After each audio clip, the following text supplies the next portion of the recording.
আসসালামু আলাইকুম, আপনারা ভালো আছেন? আমি আজকে যে ভিডিওটা করতেছি বুঝছেন, এটা হলো একটা বিকুট লইয়া।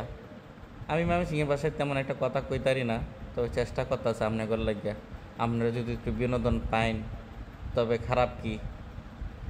আপনারা দেখুন এই যে বিক্ষোভটারে, এই বিক্ষোভটারে রাস্তার ওই পাশ থেকে দেখলাম কি সুন্দর করে পালা করে হাইটে হাইটে আইলো আমার দোকানের উপরে বুঝছেন।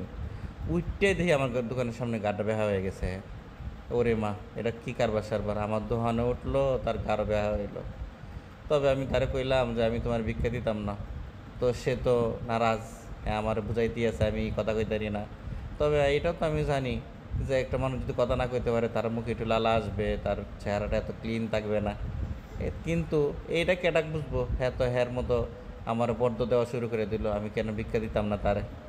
তো এই ধরনের ভিক্ষুক থেকে আপনারা একটু সাবধান থাকুন, যে এই কারণে ভিডিওটা আপনাগুলো বানাইছি। সবাই সাবধান থাকবেন। আসসালামু আলাইকুম।